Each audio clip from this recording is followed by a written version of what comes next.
Hi, everybody. This is Silvio Canto in Dallas, Texas on Saturday, November the 22nd. And as we like to do once a week, we'll be chatting with our good friend, George Rodriguez from South Texas. George, welcome. Beautiful day up here. How is it Thank down you. there? It's beautiful down here too. It Yeah. really is. It's nice and it's not hot. It's not cold. It's just beautiful. Sunshine over Dallas, and over Texas, I should say. Well, let's just quickly do a little memory going back on this day. 62 years ago, President Kennedy was shot. I guess it was about 12:30, I believe around 12:30 Dallas time, 12:40. And in a way, you and I are kind of fortunate because we're probably the last. You know, not too many more people are going to remember this. Let's say within maybe another 10 years, when we're talking, 70 years, very few people are going to remember this. But nevertheless, it was quite a shock. I was in Cuba at the time when it happened. I assume you were here in Texas, right? So, any quick memory of this day? Well, it's one of those days where you remember exactly where you were and what you were doing. I was in Yeah. school, Mm. and what made it even more vivid was that we had just seen him the day before. He had been in San Antonio. Right, right. He had been he had carried a motorcade that went past a school, and we had been let out so that we could go to see him. Wow. The motorcade went in on a street that was not far from our school, and so we went. I remember going out there and seeing him. I didn't get a real good glance at him. There goes his motorcade, and we all waved. And was it covered? Was the roof the yeah, top? Okay. he was in a car in a Right. covered vehicle, but we definitely could see him waving Mhm. and smiling, and we Wow. could definitely see Jackie as well. So that was really exciting. And then all of a sudden, right after lunch, the next day, to get the news that he had been killed was Yeah. Pretty really, incredible. really a shocking thing to all of us. I mean, Yeah. like I said, I was in school. I was in sixth grade, and it really hit us. I mean, it really hit us. Yeah. I think people forget that he was had been in Texas for a few days Yeah. and had been down in. I think he went to San Antonio first from D.C. I believe, right, Hmm. or maybe somewhere else. But he was in San Antonio, you're right, and then he flew up here. I believe he flew up here the 21st, which is that day you're talking about. Yeah. My understanding is that he landed first in Fort Worth, in Dallas, Fort Worth, to at Love, as it was the only one at that point. Dallas Love Field, went to an event in Fort Worth that evening, and then flew down to San Antonio for the next day for events down here in San Antonio. And then from here, he flew up to Dallas, and he was going to depart from Dallas that That day. afternoon. Yeah. Yeah. Yeah, because he had I think he had a breakfast in Fort Worth the Mhm. morning of the 22nd. And then from there he came to Dallas, landed at Love Field. Well, and the rest is sad history. But yes, amazing. 62. How things have changed, if you just think about it. Um, 62 years is such a long time. his But Democratic Party would not be recognized by this Democratic Party. no, that's kind of where I was going. I mean, the Democrat Party that he knew, just no way that I mean that party back then was so different than what it is today. But Let's just nevertheless, say that it was pro-America. well, it was a different party. I'll As say it is that now. much for it. And of course, he was in Texas at the time because there were some. I mean, he was here honestly to promote his campaign, as I understand. It was a political visit as much as anything. All right. Well, let's. Speaking of Texas, the Texas maps were first found unconstitutional. Then last night, the Supreme Court put an end to that, but whatever they call it. And now, I guess for the time being, the maps are back. I have a feeling they're going to stay back.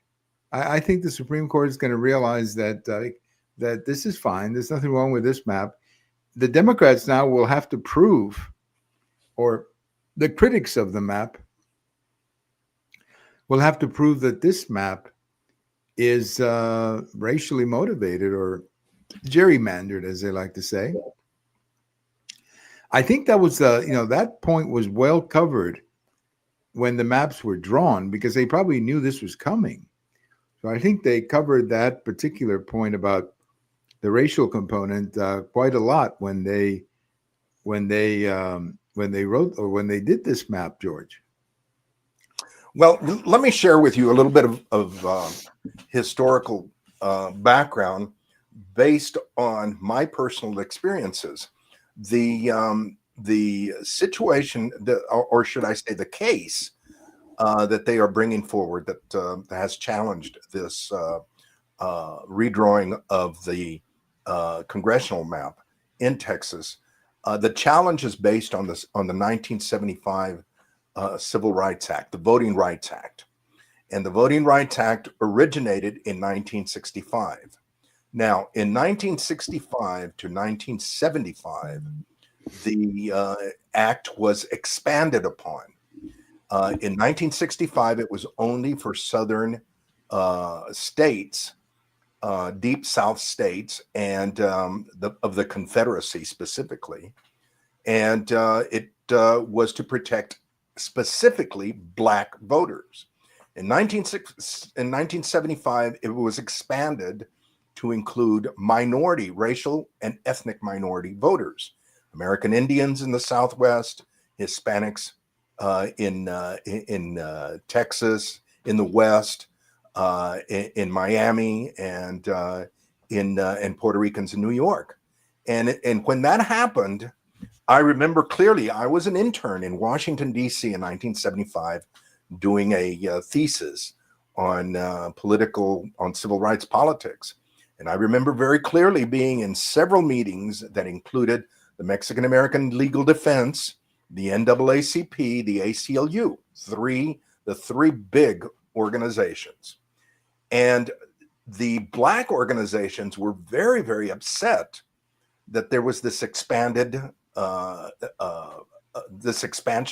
to include other ethnic and racial minorities. They said that it would eventually cause for problems. The Hispanics, particularly the Mexican Americans in Texas and in California, were adamant that they had to be included. And ACLU was adamant that they had to include it. In fact, ACLU and the Southern Poverty Law Center wanted to include economic minorities, to expand it into a Marxist position. Well, here we are, something like almost 50 years later exactly. And what the Black civil rights folks feared is coming true. The headache that they have right now is that in order to create a civil rights case, they have to prove that ethnic and racial minorities are impacted. And the fact of the matter is that. Well, I think we just lost there, George. He froze on us a little bit right there. Let's. I think we're doing all right. Let me just. George was talking right before we disconnected. He'll come back. But there you go, George. I lost you there for like a second. So let's go back, if we can, to when you said the fear of these groups has just been materialized. Has come true. Yeah. Because what is happening is that in the past 4 years, 5 years, Hispanics, particularly Mexican Americans in South Texas, have moved further and further towards the conservative and Republican points. Yeah, that's the killer right there. And that is killing them, because now what they're going to have to prove is that Mexican Americans in South Texas as well as in other places in San Antonio, in Dallas, and in Houston, are not getting elected because of the new law, the new maps, and that's just not true. That is just not true. Well, I've always felt that was their biggest, that was their biggest anger with the map, was that there were 4 new Hispanic majority districts. Correct. But there's no guarantee that we're going to win them. Exactly. And so, in other words, it wasn't so much about ethnic here as it was about, hey, they're not voting for us anymore, kind of thing. And the fact of the matter is that Democrats have painted themselves racially into a corner. It is the Black Democrats that have been the most ardent and adamant. Folks like Jesse Jackson, folks like Al Sharpton at the national level, and here in Texas, Al Green and Jasmine Crockett, who have just painted the Black community completely and totally into the Democrat Party. Right. Well, and that's fine if the Democrats rule, but when they don't, what do you do? Right, exactly, and that's exactly right. And one of the problems, from the very beginning, when they were accusing this map of being racially gerrymandered, I always said to myself, wait a minute, half of the state is Hispanic. We live basically in a state which is 45 white, 45 Hispanic. Now, of course, a lot of Hispanics are white, but just from an ethnic consideration. Like you and I, for example, we're white Hispanics. They could class, you know what I mean? Yeah, right. And so, but let's just say from the standpoint of an ethnic background, not racially, but ethnic, it's about 45, Hispanic, about 45 white or Anglo, whatever they want to call them. And then the other 10% is a combination of different groups. Different, I don't know exactly all the groups, but I know probably Indian groups are growing quite a bit here in the Dallas area. There's a huge Indian Pakistani population, and their children are now, graduating and voting and all that kind of stuff. But I always felt that it was silly to accuse. It's one thing to say in Mississippi, 1949. Let's say you go back to Mississippi, 1949. It's one thing to say, well, there's segregation. They're segregating. That's really obvious. You didn't need a PhD, or you just needed a couple of good eyes, and you would have seen that. But I also think that what may have prompted Justice Alito, and he was the one who stopped whatever they call it, administrative stay. I always get confused with whatever the word is, but he stopped it for the time being, and in essence put the maps back on until further review. But I think what motivated Justice Alito here, George, is that they have a huge, which I think you suggested this, they have a huge Voting Rights Act opinion that they're going to be writing here. It is. The next, it's going to be very, very big. Yeah. And I think it's going to have a lot of impact because, again, what has happened, in my opinion, is that the civil rights movement has transitioned from a race, ethnic, civil rights based movement to one of economic issues, to one of Marxist issues. And this is what's going to be a very, very telling, a very, very important document at the end of the year, when it's all said and done, because it's going to define the United States laws. Are the laws regarding economic equity and equality at any cost, or are the laws regarding equal opportunity when it comes to race and ethnicity? I always felt that telling a Black person or a Hispanic or anybody, let's say telling a Cuban like me, that the only person who could represent you in Congress is another Cuban or another Black person or another Irish person or whatever the case may be. I always thought that was such a stupid argument. Exactly. Because I have voted in my life for and against Hispanics. Correct. There are some Hispanics I voted against because they're so far away from me. I couldn't even have a conversation with him. But then on the other hand, there are some Anglo people that I couldn't support either. I mean, I didn't support Beto O'Rourke, for example. You can't be any more white than him. Yep. So this is. I always felt that was a weak argument to say that somehow the only person who can represent you is someone Who looks whose like last you. name Exactly. whose last name you can pronounce. I mean, like the only person who can represent Gutierrez or Rodriguez is a guy named Rodriguez or Gonzalez or Peña or whatever. I always thought that was stupid. I never felt that it was the intention of the whole thing may have been good in the sense that you had to break up segregation. So the intention may have been good when it was done. But I think at some point it ceased to be about race and I think putting all the blacks together, let's say in one district, so that you can give us Jasmine Crockett, maybe, especially in her case, maybe that wasn't necessarily the best thing you can do for black people. Exactly. I mean, I'm sure that black people could be doing a hell of a lot better than Jasmine Crockett. Being represented. Or smarter, that's for sure. That's right. Or at least she will never get a vote from a guy named Jeffrey Epstein. So anyway, so I think that when the voting rights opinion comes out, which I believe will be this year or next year, or maybe sooner, I don't know, but certainly by June, then I think this whole thing will settle down and these maps will stay. I guess the question I have, George, is, are the maps on in the sense that people can go back to running in the new maps? Yes. Yeah. Well, Okay. Now they're using the word temporary. Now the word temporary is there not because it's temporary that they're going to be switched at any given moment. It's there because the court wants them to show that there is no discrimination Right. at the end of the day. And the only way that you really can do that is, to have an election and to show voter participation and voter election. Now that's the other problem is it going to be a results-oriented situation where you're going to count how many Hispanics or blacks were elected? Because if that's the case, then we're back to the race ethnicity issue.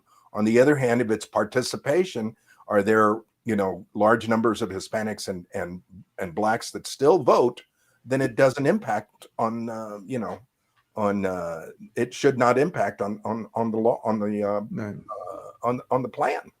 Yeah, I mean, I go back to my earlier point that I think to assume that only a black person can represent a black voter is, I think, disrespectful. Exactly. To the black person, because we need to get over this obsession with race. I mean, at some point, ourselves. Are we segregating ourselves? Are we? Well, that's another that's segregation again. I mean, this is that's crazy. That's an excellent point, because if you look at what these so-called ethnic districts have actually done, is that they've actually created more white districts. Yeah, because they've taken here in the Dallas area, if we didn't have that district that Jasmine Crockett represents, we could very well have two districts. Or these people would be in two different districts, one Democrat and the other Republican, or perhaps even both Democrats. So to me, it's a good thing. I mean, in a way, it was kind of maybe it turned out to be a blessing in disguise that they challenged this map, because now you can get it out there and talk about it. Well, as most things with liberals, when it's all said and done, the liberal plan failed, and it's more beneficial to the conservatives anyway. Yeah, be careful what you wish for is what I always tell them. All right. Well, interesting. We'll see how it goes, but I always felt all along that if it went to the Supreme Court would back it. In which case, you would have potentially those 5 new Republican seats, but there's no guarantee of that either. That those are definitely going to be Republican seats. I mean, you could have a surprise or two and not end up with 5 Republican seats. So, I just think people, my whole point, I don't want to repeat myself, people have got to get over this garbage about race. We've got to get over, I didn't mean to say that race was not important, but it's become too important Yeah. in how we look at things. Just They remember want the words. results. They want results, and they want results that show equality. Right. When you've And got remember the freedom words of of, choice, that's right. there is no guarantee on anything because Right. everyone is free to choose. Well, I think that was a book by a guy named Friedman, wasn't it? Yeah. No, but anyway, I think you're right. I think it's important, like Dr. Martin Luther King said, judge my kids by their character, not the color of their skin. And I think we got to get back into that because We I definitely think do. there's way too much emphasis on skin color. Well, let's talk about a little controversy this week, and I say controversy with capital letters. And this is that video that is going around about these members of Congress who I guess woke up one morning and said, we have to remind the troops that they don't have to obey illegal orders. And I'm sitting there saying, well, I think the troops know that. Yes. I think the generals in the military and the officers, they know that they have that option. If they don't like the order, they can, I guess, potentially take it to court if necessary. And a lot of people are speculating, George, as to why this map was done. Let me give you my speculation as to why it happened, and I'd like to hear yours. I think this video is what you call a vaccine for a primary. In other words, you have in this particular group, you have 4 congressional Democrats and 2 Democrat senators. Now, the 2 senators are not running for anything in 2026, so they're out of the electoral battle. But the other 4 are members of Congress who will be running, obviously, for their seats in districts they should win because they're more Democrat districts. I don't have all their particular locations, but from what I understand, they're fairly safe Democrat seats. So my thinking is that they're not really worried about Trump issuing illegal orders. They're worried about a primary. Yeah. And when I go back to the vaccine for a primary, the way you, I guess you vaccinate yourself, or you, whatever the word is, when you protect yourself, make yourself immune, I guess, from a primary, is to participate in an anti-Trump video. That's where I'm coming from with this. I don't know if you agree with me. I agree. I think everything that the Democrats do lately is anti-Trump. Everything they do is anti-Trump. So if they can do a video where they're talking about how to be more anti-Trump, even to the point of encouraging the military to mutiny, I think that they think that plays very well into their hands, and I think it does. I think for a lot of shallow liberals, a lot of shallow thinking liberals, my worry is that they will look at it and say, no, I don't have to do anything, that I don't want to do. Well, that's, I would hope that is not the intention of anyone to encourage mutiny in that aspect of it, but you never know. Well, I think most, and we're talking really here about officers who would implement a law or a general. Well, no, I think that I guess a soldier would have too, an impact on enlisted people on the. Well, that's true. You're exactly right. Soldiers who say, no, we're not going to participate in this mission because whatever. Yeah. I just think that it's the idea that these 6 Democrats came together one day and said, we are really threatened by Trump. One of these guys was on TV and he was being interviewed. And the interviewer said, well, can you give me an example of an illegal ruling or an illegal order? Yeah. They couldn't come up with an example. Well, okay. They could not come up with an example. Well. And then one of the others said in the video, well, we have internal threats to our Constitution. So they asked him, okay, can you give me an example of one of these internal threats? Well, no, no. I didn't mean that they were. And honestly, he came across rather silly. And I just think that this is what's wrong with the other side. Like you say, this madness, this Trump derangement syndrome leads them or takes them to places that they really need. They kind of like they need to stand back sometime and say, do we really want to go there? Yep. I mean, it makes It is. I really do believe, Silvio, that they have created for themselves another dangerous situation in their attempts to undermine or to discredit, better said, to discredit Trump. What they are doing is undermining the Constitution. Well, that's it. And the fact of the matter is that by now they ought to get over the fact that he was elected, because the election was a fair election. They need to get over that, and they need to start talking about issues, not about about Trump as a personality. Right. Yeah. I mean, I think they need to understand that the guy, he's not going to be around forever. Maybe another. I mean, he basically understand that. Yeah. I mean, there's one more election, the midterm, and then in 2028, I mean, he'll be a factor, of course, but they're not running against him in 2028. So, I guess they're still going to run against him for the next 50 years. I don't know, something like that. But I thought it was a pathetic video. And I am still waiting for one of them to give me an example of an illegal order that President Trump has issued. I'm desperately waiting for an example. I mean, look, I wish they'd tell me, because I don't know of any order that President Trump has issued. Well, they are hinting. They are obviously hinting to the use of National Guard or the. I think that's where they're coming from. That's not the military. That's not the military.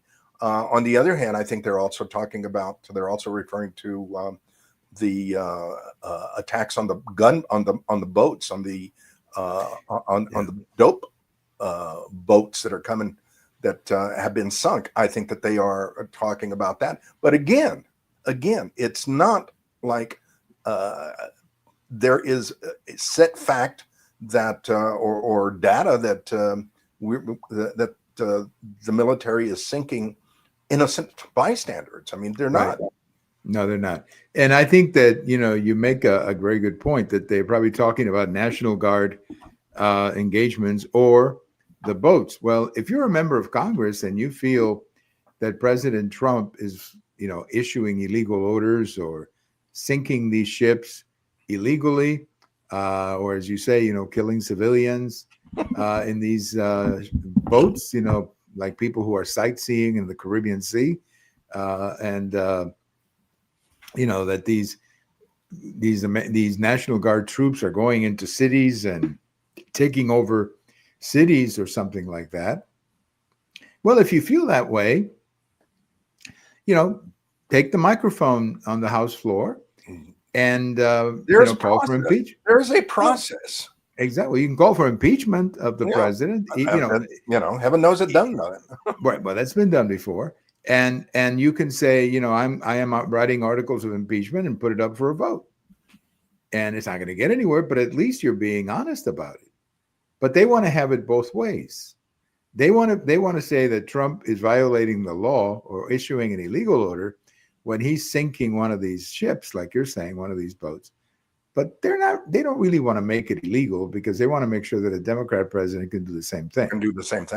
Yeah. I'm sure that all of those people that President Obama took out, the ISIS leaders that he took out, where he would send drones into their residences and blow up people, in many cases with their families included. I mean, the guy was in the living room with his family, and we blew him up. Yep. And killed his family. That was different, I'm sure.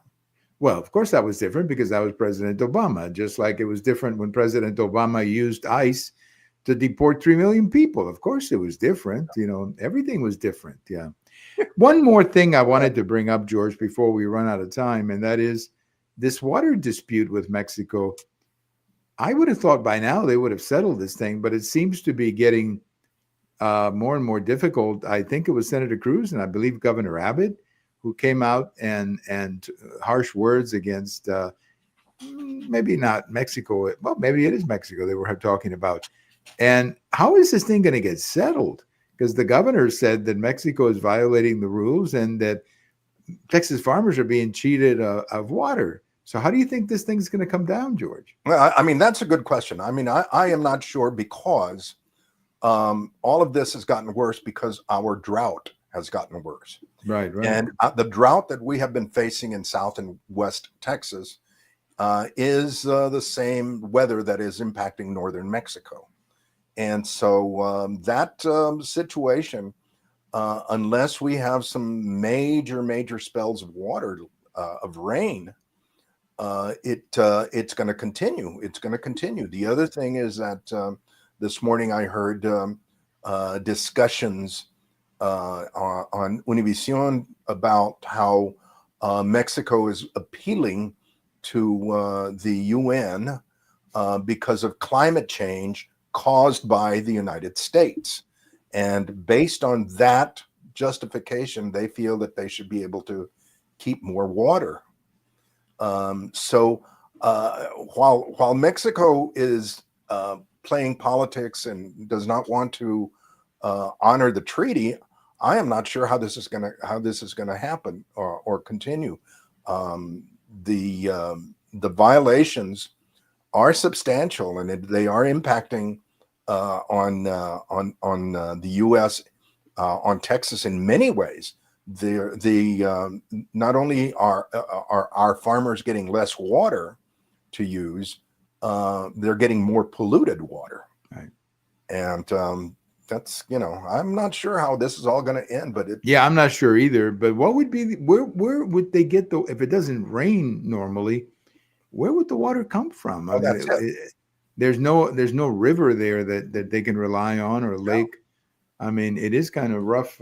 It's a rough situation because all the other rivers and lakes in Texas, and I assume Mexico, are already being used to take care of those populations there. Yeah. So, I mean, unless we can bring this pipe or something from, the Gulf of Mexico over to, the area, unless they can figure something like that out. And of course, that would be very costly and time consuming. Funny thing that you say that, but that is one of the things that a desalination plant is something that has been discussed a lot in Mexico, not so much in the United States, unfortunately, but in Mexico it has. And I am not sure why it's never gone anywhere.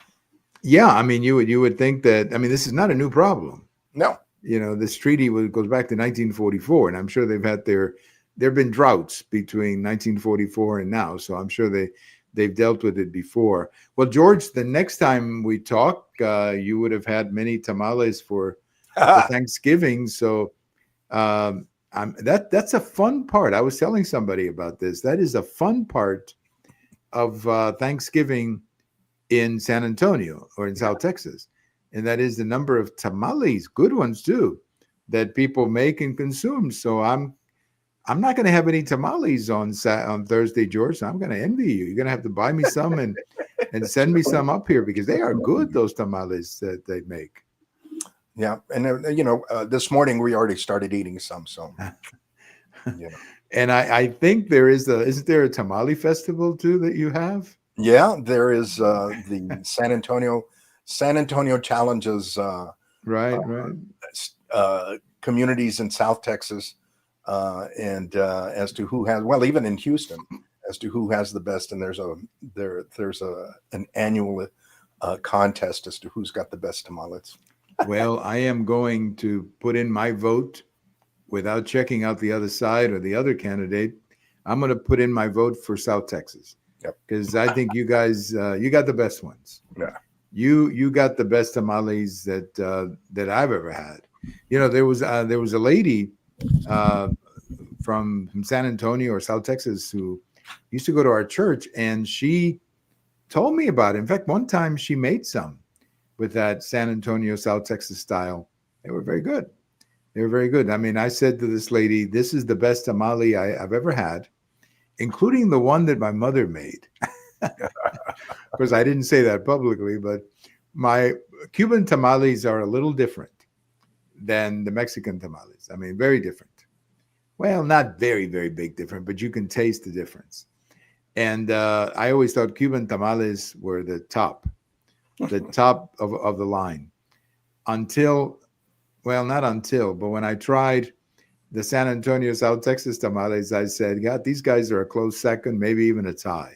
So I decided to be diplomatic and make it a tie between Cuban tamales, which, by the way, Cubans don't eat that tamales that much. Honestly, it's not a popular dish, and the Mexican tamales, which is very often used for holidays, Thanksgiving and Christmas. So anyway, so George, so you have a few tamales on me, and remember, the next time we speak, I'm going to question you on your favorite tamale this time. Thank you. All right. We'll be Happy ready. Thanksgiving, George. And thank you so much, as always, for giving us your time. And have a great weekend. And go Cowboys. Yes, really. Go Cowboys. Yeah. Go Cowboys. All right, George. Happy Thanksgiving. And we'll talk to you the next time. Thank you very much. Have a good one. All right. There we go. Let's say, all right. There's our friend George. Okay. Well, thank you very much for joining us today. Our conversation with George. We often speak on Sundays, but we had a little different schedule this week on Sunday, so I wanted to make sure we got him in, and he was able to do it on Saturday. I said, great, let's do it. But we talked about these new Texas map, or the Texas map. They're back on for the time being. I think they will stay on. This military video that was put out, not really a military video, but it was about the military. And I think it's obscene. I really do, to make a video like this. And if these Congress people have proof of illegal orders, well, let us know. Let me know. I love to hear one example of an illegal order, but apparently they can't come up with any example. It's all this mythical illegal orders that they believe Trump is issuing, although they cannot give you an example of one. And then the water dispute situation with Mexico, that may not be something that most people are aware of, but certainly in South Texas, it's becoming a very tough issue. Well, have a great weekend, everybody. This is Silvio Canto in Dallas, and we'll talk to you later. Bye-bye, everybody.